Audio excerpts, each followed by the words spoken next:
আসসালামু আলাইকুম। আজকে আমি আপনাদের এমন একটি ভিডিও নিয়ে হাজির হয়েছি, সেটা হচ্ছে একটি বেহাল রাস্তার করুণ পরিণতি।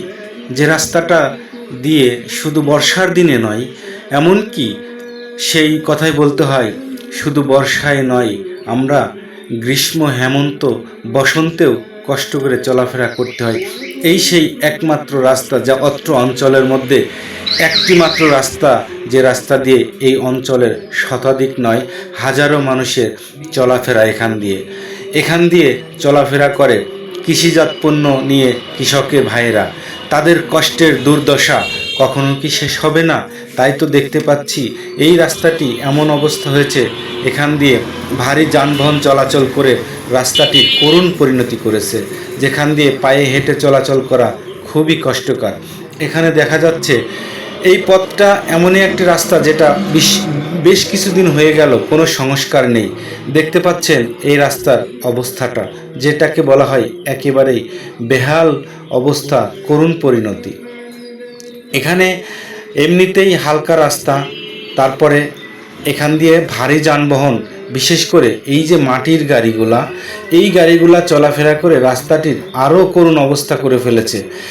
এই রাস্তা দিয়ে এই ভারী যানবাহন চলাচল করে রাস্তার এই অবস্থা করাতে কতটা কষ্টকর এই অঞ্চলের মানুষের, সেটা যারা এখান দিয়ে চলাফেরা করে শুধু তারাই বলতে পারবে। এই দৃশ্যটা বলার কেউ নেই, এই কথাটা জানানোর কেউ নেই যে তোমরা এভাবে কেন আমাদের চলাফেরার একমাত্র রাস্তাটি এভাবে ক্ষতিগ্রস্ত করছো। যেখানে আপনারা একটি কথা না বললেই নয়, এই রাস্তাটা সংস্কার করার জন্য অনেকবার চেষ্টা করা হয়েছে এলাকার গণ্যমান্য ব্যক্তি এবং বিত্তশালী ব্যক্তিদের নিয়ে অনেকবার, যা আমি নিজেও সাক্ষী। অথচ এই রাস্তাটার কোনো প্রকার সংস্কার তো দূরের কথা, এখানে একটি মাত্র কাজও করা হয় নাই। কোনো ক্রমে এখানে একটু ইট সোলিং হয়েছে, যে ইট সোলিংটার অবস্থা খুবই খারাপ, যেটা এই মাটির গাড়ি চলাচল করে প্রত্যেকটা ইট ভেঙে চুরে চুরমার হয়ে গেছে, একটি ইটও ভালো নেই। এইটা হচ্ছে আমাদের নিজস্ব সম্পদ, এটা হচ্ছে আমাদের প্রত্যেকেরই একটা ঐতিহ্য সম্পদে পরিণত হয়েছে। এই সম্পদটা আমাদের রক্ষা করতে হবে, অথচ দেখা যাচ্ছে এই চোখের সামনে আমাদের এই সম্পদগুলো নষ্ট হয়ে যাচ্ছে। কেউ কিছু বলার নেই, কাউকে কিছু শোনানোরও নেই, অথচ এই সম্পদগুলো নষ্ট হয়ে যাচ্ছে আমাদের চোখের সামনে। আমাদের এই সম্পদগুলো নষ্ট হয়ে যাওয়াতে একসময় দেখা যাবে এই রাস্তা দিয়ে চলাচল করা এতটা কষ্টকর হয়ে যাবে, যারা এই রাস্তা দিয়ে চলাচল করে, আমরা যারা চলাফেরা করি, তারাই একমাত্র বলতে পারি।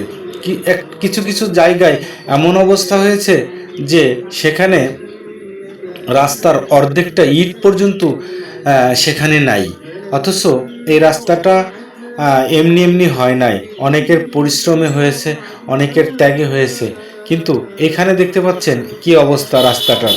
সামনে আরও অবস্থা খারাপ, যেটা আমাদের খুবই কষ্ট দেয় যে আমরা কেন এটাকে রক্ষণাবেক্ষণ এবং আমাদের এই সম্পদটা আমরা রক্ষা করতে পারছি না।